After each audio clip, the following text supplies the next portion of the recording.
It's the True Penny Show with your host, James True Penny. Hello and welcome to the True Penny Show. My name is James True Penny. This is my show, and today, as we are wont to do every once in a while, is to return to the good people of GLEAT for some Japanese lucha Kings Road style crossover, and to discuss two cards with me today, as we usually do, is Mr. Marcus Green of Baton Rouge, Louisiana. Happy Thanksgiving, sir. How are you today? Thank you, sir. Doing okay. Here to talk about some more GLEAT, two fun shows. So this should be good. Yeah, for sure. First of all, we were in our favorite building, Umeda Sky Building, Stellar Hall, and it was pretty packed, 241 for Burn Your Heart number 60, GLEAT G Pro Wrestling version 64, Burn Your Heart, which has got the classic Japanese English t-shirt for this tour, which says, "Don't give up, burn your heart." Now, Japanglish does offer up some wonderful things, but that makes no sense whatsoever. If you're setting fire to your heart, or you've got a strong indigestion, you're probably going to give up fairly quickly. But there we go. You know, one should not make fun of people who perhaps don't have the best grammar in English. I know it shouldn't, but it's concerning. Anyway, this is available free on charge on YouTube, as all of these things are. And it opened with a fun little tag match. Soma Watanabe and Yu Susumu, having a bit of a run these days. They went up against Fire Katsumi and Takanori Ito of Yan's family. It lasted 9 minutes and 10 seconds with Susumu and Watanabe on the winning end. A lot of fun, this match. I enjoyed it. What did you think of this one, Marcus? Yeah, this was fun. This was again, GLEAT never misses with these openers. Keep them not overly long, but you know, some good excitement in there. And yeah, this ended on a fun note because I think was it you that caught fire with something off the ropes or something to that effect. But yeah, it was good. It actually felt like the match ultimately just kind of came down to a one-on-one between those two, so that was fun. Hopefully we get to see those fellas clash in a nice length one-on-one down the line, because that's how I kind of felt towards the end. Yeah. I think as well, you know, there's some precursors in this one because there was an awful lot of submission holes in it as well, and it kind of like telling the story that Yan's family, though Ito is a shooter, the others are not, which is an interesting foreshadowing for what would happen in the main event. But yeah, no, this was full. This was good. Next, we went to a rare singles match for Riichi Kawakami of Bulk Orchestra, and he won against Keiichi Sato of Black Generation International. This was a fun match. I honestly did not see Sato beating Kawakami anytime soon, but even then, he's had some slip-ups in the last 12 months. He might have banana peeled himself out of this one and all. But it was fun. Kawakami is good entertainment as a member of a faction. He's a great faction wrestler. And Sato is going to be amazing. He's got everything. He's got all that presence. Can work heel, can work babyface. He's everything you want in a modern wrestler, you know. Tall, rangy, got some skills. He's a good mat wrestler. Everything you want in a utility player. He's going to be very employed for the rest of his career, I think. What's your thoughts on this one, Max? Oh, same, man. Them guys are usual. Coming out of VGI, man, he's just good. He's just good. And Kawakami, like you said, didn't expect what we got, but under 10 minutes got the job done with the surprise victory. And yeah, that was fun. They might be able to deliver something significant if they had been given more time. But yeah, I think so as well. But we are talking house show matches here, aren't we? So it's not as vital for everybody, I suppose. Though, you know, this was a big match. We didn't talk about was, of course, big preference conference at the beginning of the show as Suzuki-san presented the challenger and champion T-Hawk and Masato Kimino, and some dead serious talk on that particular this particular match, and that's kind of reflective in the main event, but we'll get to that in a second. So next we can move on to El Lindemann versus JD Lee. JD Lee has been on loan from Korea, I think. Yeah, it's Korea, isn't it? And he had a really impressive performance here, the young man, especially with someone like El Lindemann, who is, senior member of the roster, former G-Rex champion, and kind of supposed to be a showcase for him, really. But JD Lee put his chops in. This was really, really good in a figurative way, not necessarily in an actual way. What did you think of this one, Marcus? Yeah, same, impressive. And if you go have a showcase, have to get somebody that can show off the guys he's with, but also remaining strong. And then kudos to Lee for all this time, because it's been a minute. It's been quite a minute since Lindeman's been champion, but he hasn't looked like he's fallen off and in the form of fashion. He's kept himself in the heat of the action with all the faction ness of it all going on. Very much has continued to rack up wins, and did the same here as you would expect from the former stud champion that he was. So, and like you said, good showing for Lee, but Lindemann is that grizzled vet that's battle tested at this point. So, that was a steep mountain to climb. For sure. Next up, we had Black Generation International going up against Bulk Orchestra. Two teams known for their crispness and their crisp teamwork, and Black Generation International kind of swinging on all cylinders there with Kotaro Suzuki, Kato Ishida, and Hartley Jackson. Going up against Cheick Shibatani, Kazuma Sakamoto, and Quiet Storm. 13 minutes and 14 seconds it lasted, but it was a non-stop kind of action-orientated match. Ishida, when he's on top form, is the best heel in wrestling. Just the way he looks and the way he carries himself, he's just so awesome. And this was another example of that, really. Hartley Jackson, just absolutely stunning as a big heavyweight. And Kotaro Suzuki is just... He is the kind of person Keiichi Saito should be looking up to as a journeyman wrestler who can slot himself into any situation. And this was a really great performance from them. That's not knocking Bulk Orchestra, who were also absolutely awesome. But 30 minutes and 14 seconds, this was a great match. And just more back and forth house show tomfoolery between the two biggest factions in the company at the moment, anyway. What's your thoughts on this? Wouldn't suggest you blinked on this one. Yeah, this was fun. This was high action packed, and just really everything you would expect from these two factions. Like I said, they, specifically these two have just such stacked decks that they could really throw any combination together, whether it be double or triple, and you're gonna get something great. But I think to your point specifically, Jackson, Ishida, and Suzuki are, I think, BGI's trifecta. And this may be it for Orchestra. We've seen so many different variations now. They may still very well be working out. I think for us though, if you keep Kawakami out, that'll probably leave a lot more room for a more solid three, which they got here. I think this is a great trio. But again, like I always say, if Jackson's in that match, it's gonna be a long night. And again, it kind of came down to him ultimately, who ended up settling the deal for the squad. So, this kind of like a fight forever situation with these two. They always go back and forth. I don't know what the tally is on the win-loss column, but it's always a great time for the viewer. So next up, we had kind of a palate cleanser, if you will. Kolikans, Shima, Kazayashi, and Minoru Tanaka tagged up with Seiichi Ikimoto. The shooter, the badass shooter, and for reasons best known to someone, Tomoyako Honma. Okay, they defeated Issei Onitsuka, Junji, Jun Toncho, Tetsuya Uzuki, and Yu Iisuka in 12 minutes and 22 seconds. So it is like Kaz Hayashi, who doesn't normally book himself into these situations, got a pinfall. I think it was over... Was it Uzuki? I can't remember who he pinned. But... yeah, no, it'd be Onitsuka.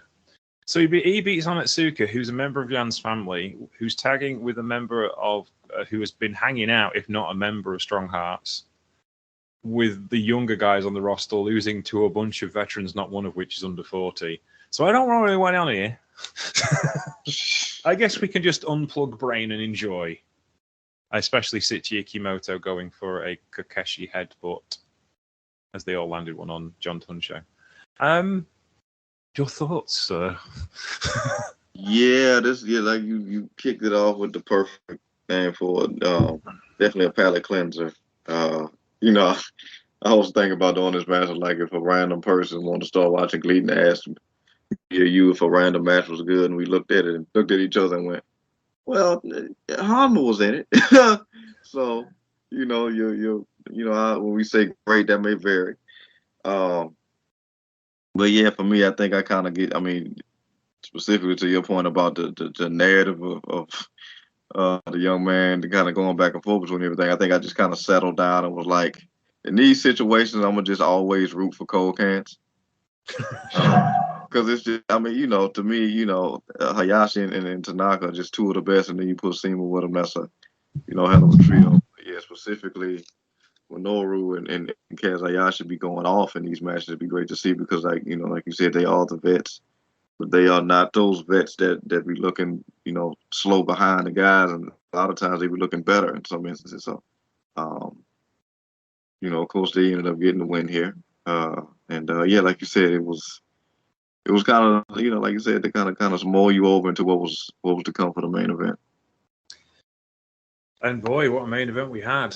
The main event for this match was T-Hawk defending his G-Rex Championship against Masato Kamino, and in 18 minutes and 50 seconds, he did so. Now, we've talked an awful lot about T-Hawk's title reign and the certain level of darkness that is creeping in towards, well, we don't know if it's the end of his reign, but, we're in kind of the middle of his reign, I guess. We're 5 defenses in, and there's a level of darkness that T-Hawk's reign has that, to be honest, even Ishida didn't have as a heel. He does not like Kamino. Kamino does not like him. And he went after Kamino's knee. And the story of this match was T-Hawk trying to destroy Kamino's knee, not just to win the match, but to end his career. Which is, there was Lindemann was cornering T-Hawk, and there were even moments where he was clearly uncomfortable with what was going on. Which is a brilliant story to tell if there is a payoff for it. But I don't know what the payoff is. So that's the intriguing thing that makes me keep watching this particular title run. We were looking for an edge, and boy, have we found it in this particular title run. It's growing into something quite special. Even a month ago, we were talking about it's not really kind of gearing up to what Lindemann did, or even what Ishida did, even though he didn't have it very long. And now we're kind of hooked on this story of T-Hawk, who's kind of tapping into things he shouldn't be playing with for a top-notch babyface that T-Hawk has always been in GLEAT. And Kamino's not a bad guy. Jan's family aren't a heel unit, really. So it kind of like puts an edge on this match that's nicely dark. But the actual match itself was blisteringly good. Kamino was outstanding in it, and has really built him up as a main stage player for GLEAT if they want to use him again. And the match ended with Takanori Ito throwing in the towel for Kamino once T-Hawk got a leg bar in nice and tight, bang in the middle of the ring, and Kamino could not escape. Ito threw in the towel, so it was kind of an inconclusive ending. Kamino's saved for another day. What do you think of this, Marcus? Because there was a lot going on here.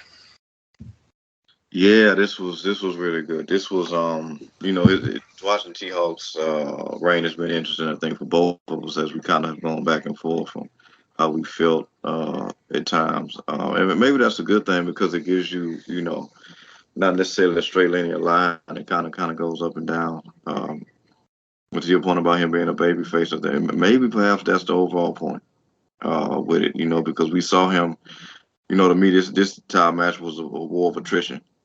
But it was a different war because to me, T-Hawk went through a war with, and apologize for missing a big man's name, but that mountain of a man that he very much was going to lose to. Had he not kind of, saved himself out of it. Like I said, he won that match, but to me, he escaped on that situation. I think coming off of the defense like that, it kind of ticked up. Like, at this point, this ain't about me necessarily being a good guy. This is about me being, how I retain and keep this title. That don't necessarily have anything to do with, being a good guy that I've always been or been perceived as. So maybe here, like you said, to your point, this is him kind of turning darker because this was to me another war of attrition, but for Camino with the leg of it all because it was, like I said, it was uncomfortable to watch at times. But again, as a champion, it would be more beneficial for him to dictate the pace, set it, and then dictate the pace for the rest of the match, which he very much did. And Camino very much fought back. I think my favorite part when they just got to the middle of the ring, stood there, and just traded what I like to call chest death. Um, Back and forth, it was something to see. And had this been a UWF match, Camino might have knocked him out. With catching him at the neck, but yeah, this was a good story telling that story of Camino not wanting to give up and perhaps even want to do it even more so than for himself, for the family, and the family like, look, man, we want you to win, but we want you to get yourself murked in the process. And T Hawk was very much on that mission to take his leg off. So yeah, it was cool to see. We don't get a lot of thrown in towels. We've seen that story told in certain instances. I think for us, the last one that really stuck out to me was the Omega Okada match. I think that was what Kenny wanted to throw in the towel. Yeah. I mean, Cody wanted to throw in the towel, that whole thing with the Bucks. Yeah. So we don't get too many of them, and you kind of have to tell that story the way it matters. And I think it really matters here because Jan's family really has been, come together as a very cohesive unit and really put that meaning in the word family. And they really, went to bat for Camino here because before they threw in that towel, I mean, they was looked like they sprayed the form of icy hot on his knee and all that.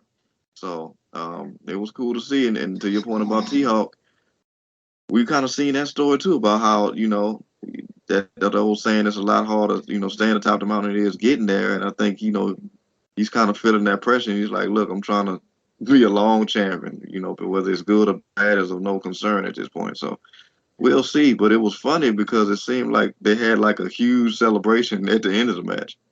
Or should I say post match? Yeah. They were announcing Kazuma Sakamoto's 20th anniversary show, which will take place on Christmas Eve at Korakuen Hall, in a match where he will take on Taka Michinoka, the guy who trained him, and Tatsumi Fujinami, the second ace of New Japan Pro Wrestling, the living legend, the guy who still wrestles in his 60s pretty damn well. So that'll be interesting to see. Finishing off the match, Shuji Ishikawa was from All Japan Pro Wrestling, was the T-Hawk challenger you were thinking of. I went and looked up Kaz Sakamoto's career because it's hard to believe he doesn't look that old, but he's actually 41. And he spent his early career in Kaientai Dojo and then moved on to Wrestle One. And interestingly, he is the only member of the GLEAT roster who's had an extended run in WWE and appeared on a TNA pay-per-view as well. So, but you might not have noticed him because his run in WWE was in the FCW era, but it wasn't as well known. He was there just as NXT started. And somewhat ignominiously, he lost every match he had in WWE except one. And despite losing every match he had except one, at one point he was presented as the number one contender to the NXT Championship. Which will tell you how much people pay attention in NXT. But yeah, he was Lord Tensai's operative. Oh, Matt Bloom, who now runs the Performance Center when he was Lord Tensai, after being Prince Albert and then being what was he in Japan? Giant Bernard in Japan, yeah. So Sakamoto came across as, he was a bit of a manager kind of character and had a run in WWE, came back and started working for Wrestle One, hence why he ended up on that pay-per-view they did in Japan. Can't remember exactly who he wrestled on that show. But yeah, he was on that show as well. So there you go. He's had quite the career.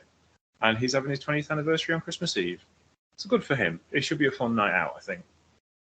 That's really cool. It is really cool. Hence the reason why Bullock Orchestra and everybody was in the ring together having a fun time. And Suzuki-san doing his Bullock Orchestra height as well. So, yeah, it was kind of like a break from the norm. Interesting cards coming up as well. In March, they're running another Black Generation International show. And I think it's I'm sure there's a Black Generation International T-shirt that says "Pain is the new black." I like that a lot. That's really cool. But let's move on to the next show, which was version 65. We have version 63 is yet to go up. I don't think. I think we watched version 63. Yeah, I think we've watched version 63. There was a show out today. Yeah, that was version 66, which is in Yokohama, Kanagawa, Japan. Oh, that was on Friday, which is not up on YouTube yet. We will bring that to you because there is another show booked soon, I think, for next week, which will be version 6, which is their big show. But they're already moving on to like promoting version 7, which is the big end of year Tokyo City Hall show, which will be T-Hawk versus Tamura for the GLEAT Championship. Have you any thoughts on that match, Marcus, before we go any further? Sorry, cut off for a minute. What was the match? The match will be T-Hawk versus Tayoto Tamura of Bulk Orchestra for the G-Rex Championship at version 7. I'm looking forward to it again. Another test. Like it's. I mean, again, it shows the strength of. Like I said, also we've always known about Bulk Orchestra, and you know, Black Generation. But it's funny you run down that line of opponents, and maybe like I said again, it's not picking on them, but you take out Kawakami, and it ain't really somebody you can line up that's not gonna be a significant contender for that championship. So you know, it's really interesting. Like I said, that you know, camaraderie with both, that they don't have any qualms about who should be or who gets title shots or whatnot. They just kind of want, you know, the faction to have something. So, you know, they sending everybody they can, you know, at all these challenges. I'm looking, you know, it's cool to see because a lot of times that's where you find the dissension points. But maybe that's just with Americanized wrestling. So, Yeah. You know, so that's just really cool to see. So, he managed to beat Shimatami. So it's gonna be interesting to see what the next up and Bolt can do. For sure. And on our next card, Bulk Orchestra had another championship shot at goal. Kazuma Sakamoto and Quiet Storm would challenge Voodoo Murders, Jun Sato and Rei Sato in the main event. But let us talk about the undercard. We were in Fukuoka, Japan, Nishitsu Hall. 312 in attendance. Color-Counts, Kaz Hayashi, Minoru Tanaka, and Yu Iisuka defeated Yan's family, Issei Onitsuka, Takanori Ito, and Yusuke Kadama. Yu Iisuka getting a big big submission victory in this match against Kadama, who's been on a little bit of a mini push as of late. 8 minutes 34 seconds. This was a fun match to watch, but it's on the rise a little bit here. I'm liking this. What's your thoughts on this one, Marcus?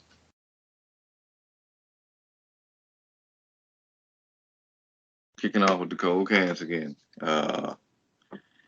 Yeah, I mean it's again Ayashi and Manaka, man. It's one of those things. I think it was. It's funny because I think it was you that popped off the submission against Ito, right?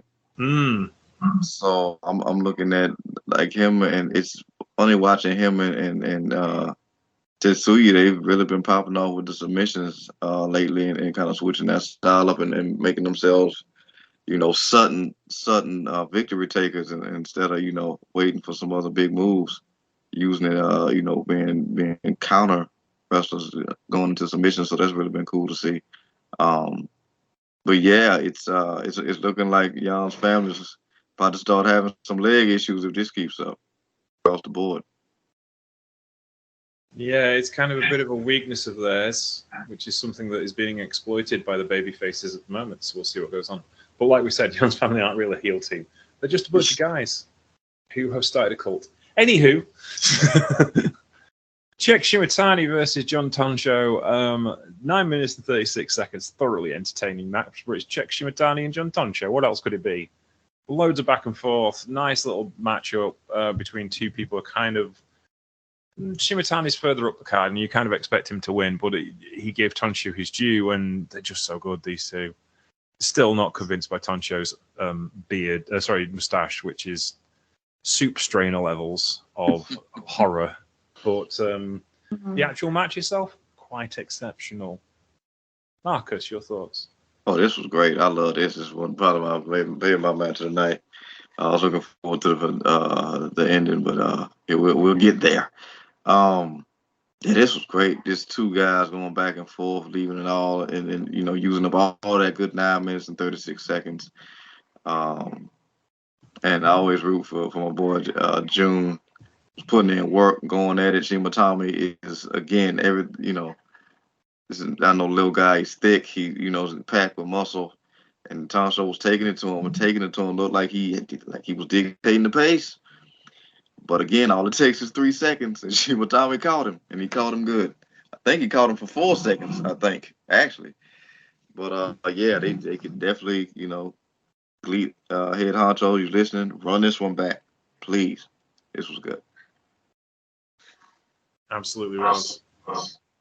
Speaking of surprising victories, Keiichi Sato and Kotaro Suzuki of Black Generation International drop one to JD Lee and Tetsuya Izuchi. 11 minutes and 4 seconds.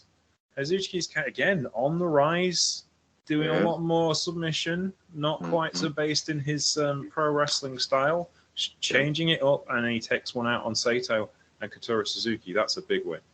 Yeah, another good outing.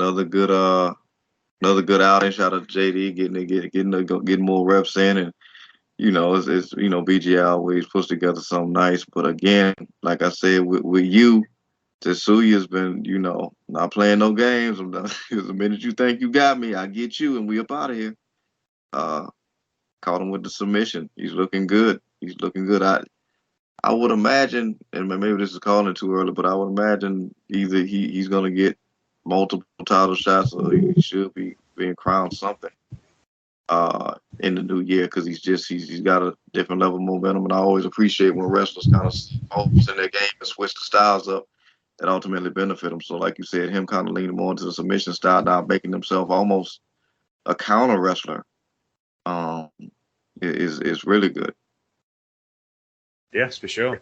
It's a nice kind of way of developing his character as well, and showing he's got more tools to his bat. So that's been a lot of fun to watch him develop. We had a Joshi match next. We all like a good Joshi match, and this was a good Joshi match with a really weird ending. Unagi Sayakai and Itsuki Aoki defeated Diamond Egoist AOI and Michiko in 10 minutes and 17 seconds when Sayakai defeated Ayo, but seemingly on a 2 count, which the ref called as a 3 count. And then there was a big kind of promo off at the end, which Ayo, I think essentially asked for a singles match with Sayakai to prove herself, and Michiko was like, yeah, all right, and get on with it. It was a bit weird, this. It was good, bit strange. Anything you would like to add to this? Because it's like, I loved the match. It was really cool. Like Suki Aoki as well, I like her a lot. She's done some cool stuff. But she's a full-on freelance wrestler these days. And interestingly, Hosokawa, when she tags with other people, can beat Diamond Egoist. And Sayakai, when she tags with other people, she can beat Diamond Egoist. When they tag together, no hope. What's that about? Things for you to unpack there, Marcus. Yeah, that's been oddly enough, because we've covered it. That's weirdly enough been the story. With Sayaka kind of being at the center of all of it, because this is, to kind of felt like her fight that she very much put on her back and wanted to lead the charge with, and kind of having to, obviously because of the sheer concept of going against a faction, you kind of have to have people with you. But, it's kind of felt like she's been a one-man band out there at times, just with the emotionality of it all.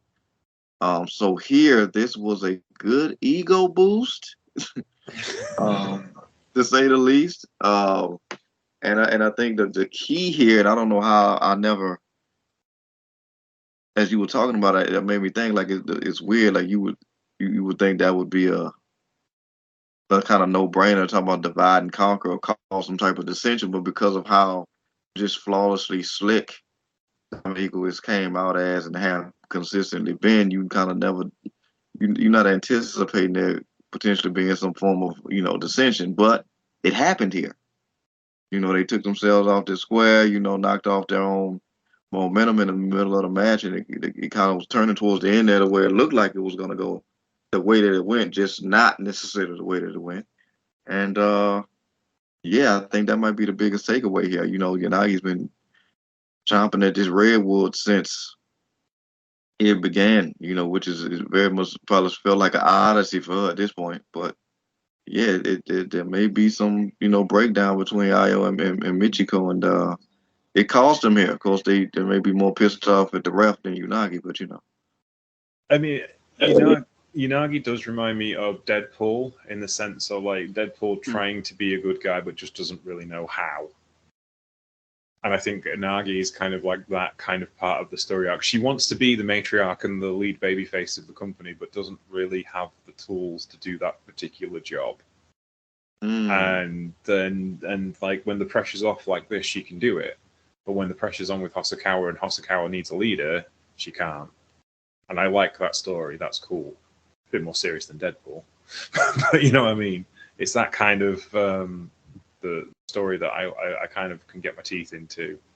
And I think Michiko is kind of like being the matriarch of Diamond Egoist and just leading by example, but AOI can't keep up, apparently. So, which is interesting because she's been a killer ever since she turned up.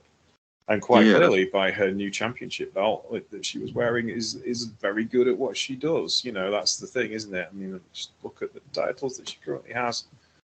She is the queen of JTO. She's the head of her home promotion. Just tap out. She's the star of a company, and then she comes to this company and things don't go her way. There's layers going on here, which I like. It's nice to have something to get your teeth into, especially with the women's division. Yeah, it's good. When you describe it like that, you almost would think it would be a tit for tat in terms of leadership for Diamond Eagles. Because like you said, Aoki's been a killer since she turned up, to the point where like I've kind of just been shaking my head at times when she's been in the ring and somebody's trying to stand up with her because it's a suicide mission. But yeah, maybe it's a confidence thing. We talked about the journey of Michiko before the Diamond Eagles thing. It very much was a long, kind of arduous back and forth of frustration. But she, John Diamond Eagles, and kind of got the sense of awareness and confidence that it always felt like she had, but couldn't, I guess, really bring to the surface until she did here. And yeah, it seemed like it's clashing up against the the wall of the faction right now. So we'll see how that goes. But yeah, like you said, regardless to all of it, just the sheer conversation is pointing to great stories, both in a group and individually with the women, which you always love to see. For sure.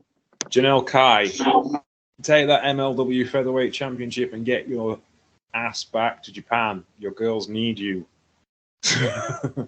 So, Summer Watanabe and Yu Susumu continue their winning ways by putting away Hartley Jackson and Kaito Ishida. If there was a big win on this card, even though there was already one big win on this card, this was a surprisingly big win. Watanabe and Susumu have been going hell for leather in recent weeks, and slowly working themselves their way up the tag team division. But this was a big one to beat Ishida and Hartley Jackson. Jackson has been tagging with Sato as of late, and they've had good results. But tagging with the boss and they lose, intriguing. Even Hartley Jackson did shake Watanabe's hand, even if he did clothesline him afterwards. He thought it was a good performance. Wasn't happy about losing, but yeah, intriguing. This sets things up for later, but we'll explain that when it happens. What did you think of this one? Yeah, they broke the long night curse. The winning matches when Hartley's involved, you either got to keep him out of the ring or on his back, and it's hard to do both, specifically the latter, because he doesn't go down. And if he does, it's on one knee and it's back to the hellscape, if you will. So the fact that they came up with him like, look, I'm a lock him in and you just jump on him. And then if that doesn't work, I'm gonna just lock the guy that interfered in, and you jump on him again. And it worked. And it calls Paul for the course. He shows appreciation and immediately victimizes you again. But that's Harley Jackson in a nutshell at times. Um, but yeah, it's good, and they have looks like they found a winning formula, one instance of it anyway. So it was good to see. Like you said, that's the second big win. Uh, without a head shaking by us, by a ref's decision. So that was really cool to see. Yeah. And then we had another palate cleanser, but this was a bit more of a serious palate cleanser. As Strong Hearts, Junjay, El Lindemann, and T-Hawk went up against Hayato Tamura, Reichi Kawakami, and the returning Galeno Del Mal. If you haven't seen Galeno Del Mal, you have to watch him wrestle. Because he's a 6 foot. He looks like Scott Norton, but flies like Rey Mysterio Jr.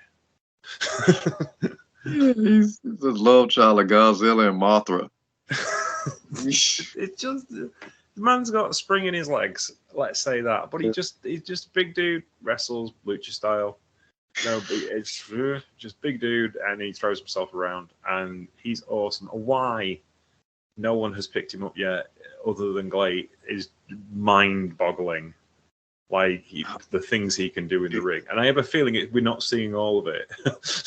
Yeah, it's weird, but because in the age of the giant high flies, if you will, I wonder if they see somebody like him and they just shake their head because they just absolutely don't know what to do with him.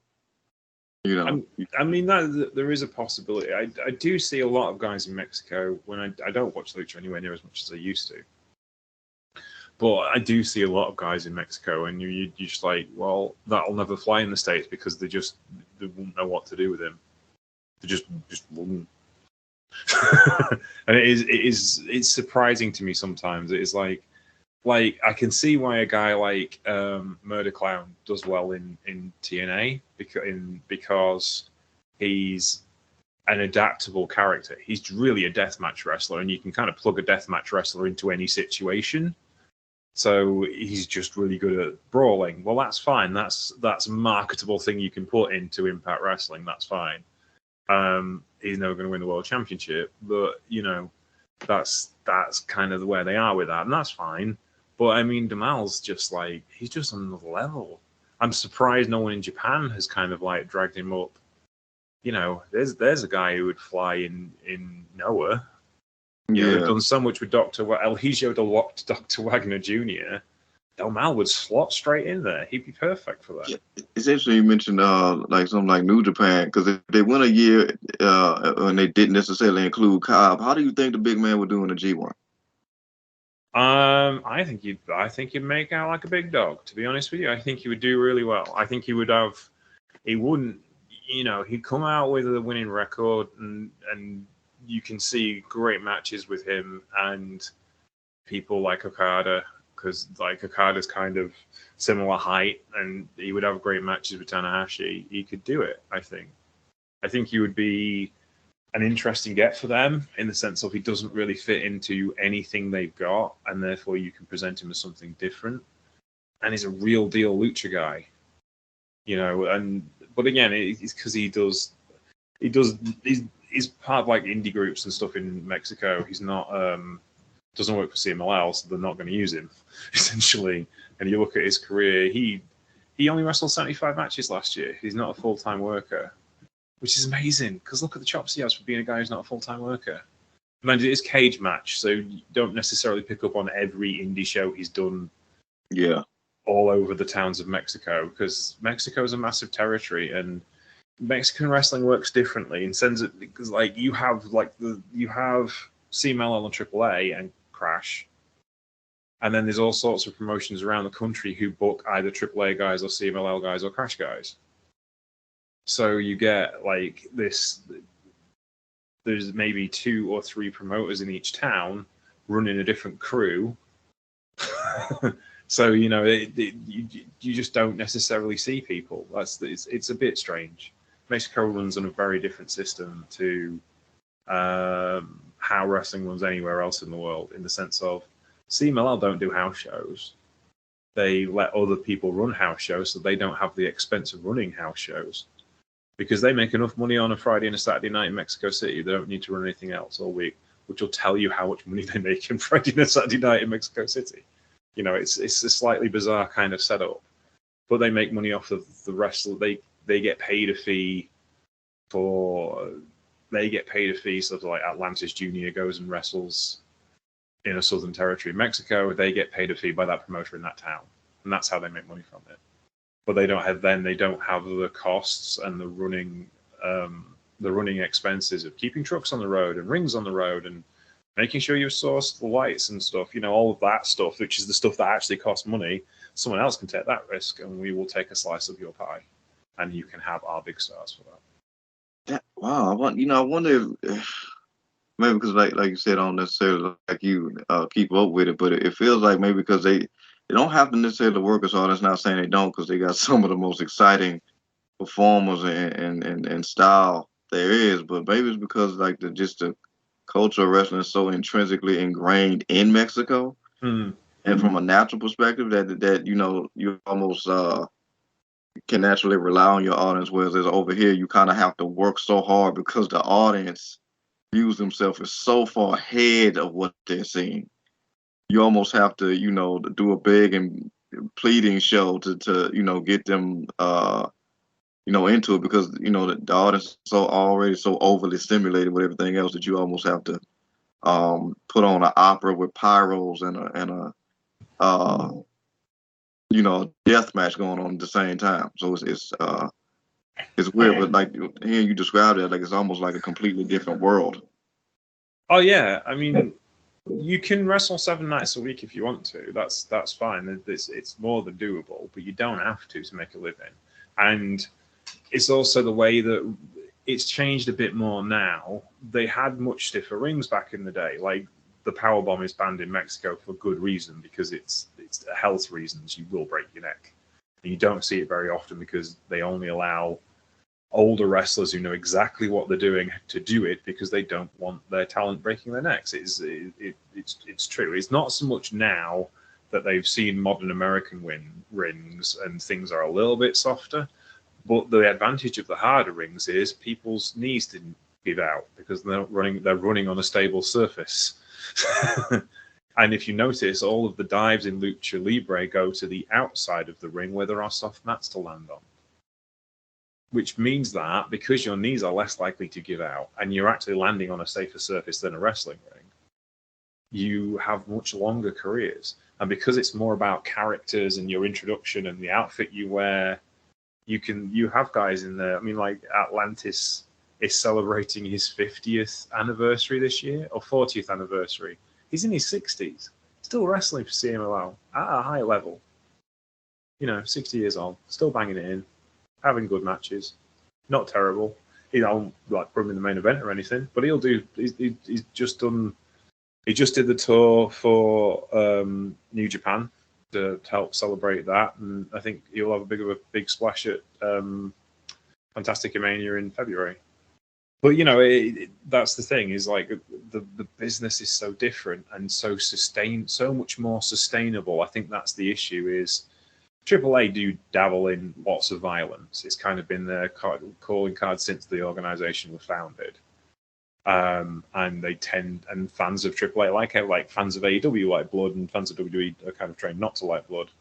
AAA fans like a bit of violence, and CMLL fans like things a bit more in a traditional kind of Lucha Libre style. So there's options, that's the thing. And Crash is kind of a bit more like from what I've seen of it, it's a bit more like an American TV show. So there's different things in different markets, and I'm guessing the local promoters will know exactly what they want on their shows and will do it in the same way, if that makes sense. But yeah, the market in Mexico has just kind of developed into this. And it's always evolved and moved back and forth from one promotion to 2 promotions to 3 to 2 again over the last 100 years or so. It's a bit bizarre, really, how Mexican wrestling has developed. You look at the history of it. Sorry, I'm rattling on here. We're having a bit of a lucha chat, which neither of us watch, but I have enough of, in my head, the history of lucha is insane to me, because it is it was one company for 60 years, and Yeah. then 2 wrestlers went on strike, and then a 3rd wrestler went on strike, and they decided to form the UWA. And because what would happen was, essentially, people would wrestle for CMLL until they were kind of overexposed, and then they'd go wrestle for the independents.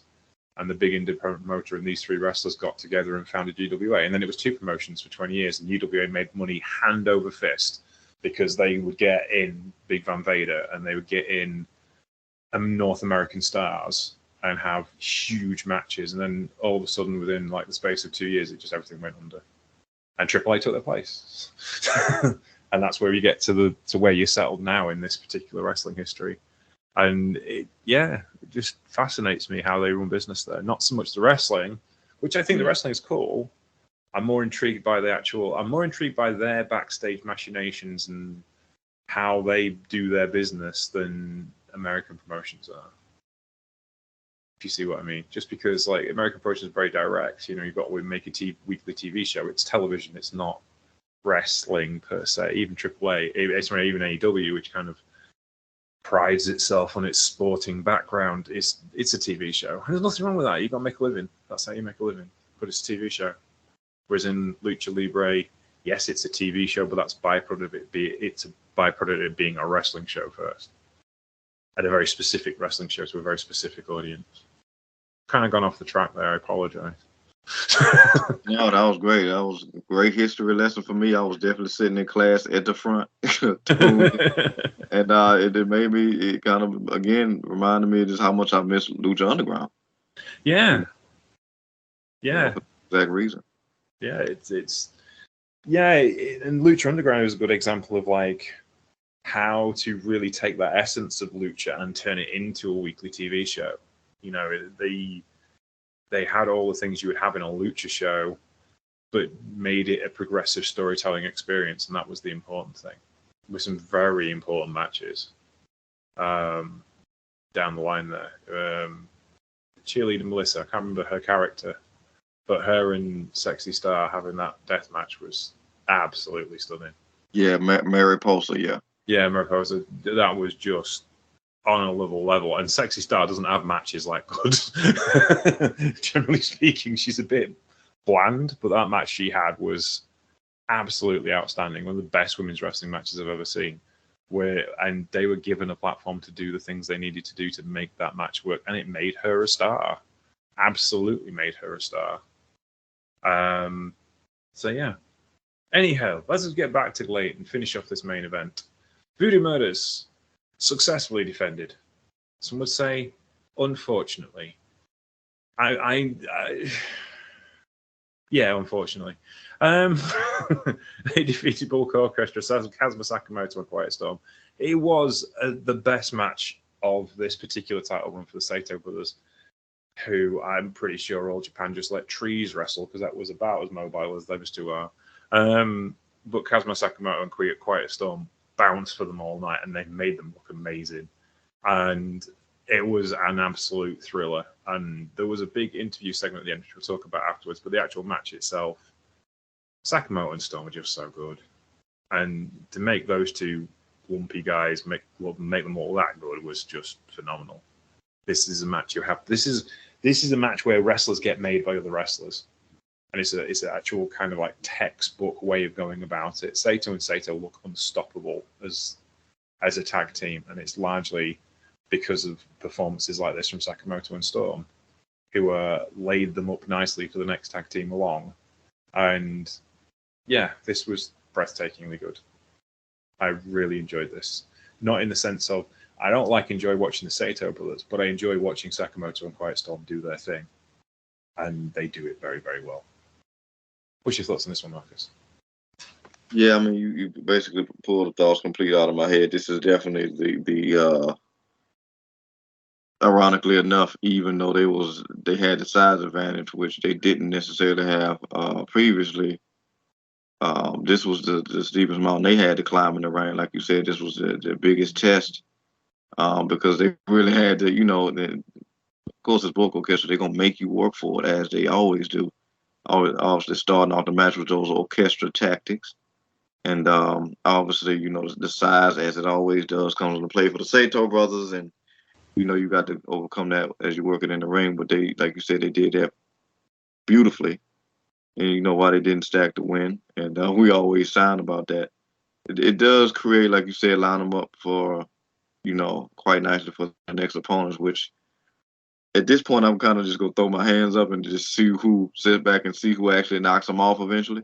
Because to your point about, talking about the, briefly going back to how you analyze the booking of some of those Mexican promotions, I'm kind of analyzing the booking on what's going, with the Satos, because it's like, I don't want this to become as them beat a bunch of guys that, probably two or three teams that probably should have knocked them off.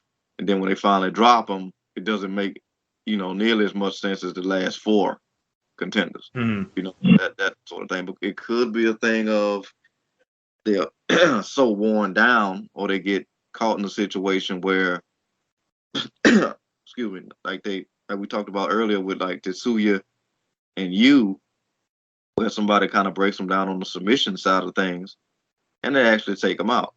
Maybe that's the key. But again, like you said, it just got me interested in seeing just like what combination they're gonna allow to knock these guys off, because right now they have literally beaten the best. And to your point, it's not necessarily about the in ring; it's about the narrative around them. And orchestra really help play into that they are really the best, biggest, and the best to have those titles. So again, a disappointing night for me and you, but a quality store will never shake our head at. No, for sure. And seemingly the next tag team to step up to the plate was Soma Watanabe and Yuya Susumu, who came to upend the Sato brothers celebration. And in the post-match promo, received the blessing of Kazuma Sakamoto, seemingly saying, well, if we can't get the job done, you go try, but make sure you bring those titles back to where they belong in GLEAT. So with that particular endorsement ringing in their ears, Watanabe and Susumu will be facing up against Ray and Jun Sato sooner rather than later. Have you any thoughts to them as challengers? I said, kind of just go sit back. I'm excited to see it. At this point, maybe that's the draw. Like just seeing who can finally knock these guys off, what combination they can put together. Like I said, I always appreciate the camaraderie. That a lot of it that we've seen in GLEAT across the board. Because I remember how fevery it was when Black Generation was like the ultimate shadow looming over everything. It was bringing people together that you really just never thought would gel. Now it's stuff like this. So I'm looking forward to it. Watanabe has been another one that we consistently talk about, it slowly but surely been creeping up the ranks and having these moments. So maybe it's his time. Maybe it's one of these situations where he gets the tag go before the individual, which I feel like we've been long term calling for him for a while. He's been going back and forth. He got so many names that have really been standing out on the individual level, which is great for a promotion that is almost defined at this point by its faction. So it's cool to see. So the next GLEAT shows will be will be on the that's access to 12. Looking at the actual 24th at the Maida Sky Stellar Hall. That will be the Kazuma Sakamoto 20th anniversary show. Then there's the GLEAT version 7 show on the 30th of December, and then GLEAT version 8 on the 21st of January at Edion Arena, Osaka Second Stadium. They go back to Tokyo FM Hall on the 25th of January and Nagayo Diamond Hall on the 28th of January. And version 9 back at Edion Arena, Osaka Second Stadium, which is where New Japan do a lot of their shows. So things going up in the world. They must be confident that they can beat them. The next challenge is the Sato brothers against Susumu and Watanabe will take place on the 30th of December. So that show is going to be loaded because it has T-Hawk versus Tamura on it as well. All the titles will be on the line. There was a show on Friday, which we will not get to this week, because it's not up on YouTube yet. So we can't watch it and talk about it. We'll get to it eventually. But yeah, so that kind of covers us for GLEAT for the last couple of weeks. I would like to thank my guest, Mr. Marcus Green of Baton Rouge, Louisiana. Thank you for your time. Where can we find you on the internet, sir? Always my pleasure. Gotta love GLEAT. Another great double feature. You can find me on that X app.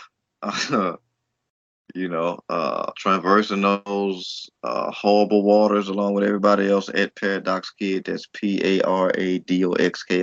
Always down the chat. You can find me at Sheriff Lone Star on Twitter. You can find me at Sheriff Lone Star on TX on Instagram, Sheriff Lone Star on Mastodon. You can find the show Troopany Show on Twitter and on Instagram at Troopany Show. You can find us on Facebook, The Troopany Show, on Patreon, The Troopany Show. We keep Troopany Show free forever for everyone. And you can find us on Discord at Troopany Show Podcast. And now on YouTube as The Troopany Show. Go watch us on YouTube. I make these videos, and it'd be nice if someone went and watched them. It's like, no, we're just listening to audio. That's us. We don't like this video malarkey. I thought I'd try it and see how it went. I'll keep trying. We'll see how it goes. Just add some more listeners, create some variety. Some people like sticking it on the phones. It's easy for them, and it means you can have like closed captions, so you can see things as well. But there you go. We shall be back next week. We haven't decided what we're talking about yet. We'll figure that out. In the meantime, I will be back with the Today At series, which me and Marcus are going to do an edition of now, concerning World Tag League from New Japan Pro Wrestling, which the great Ben Spindler of the Wrestling Review podcast said, "You're a madman, James." Maybe so, Ben, but really, we do need to see trainees from the Farley Dojo wrestling in tag matches in front of 300 people in the middle of nowhere. That's what you need. That's wrestling. That's proper wrestling, that is. I'll live and die by that statement. Take care. We'll see you soon. Bye.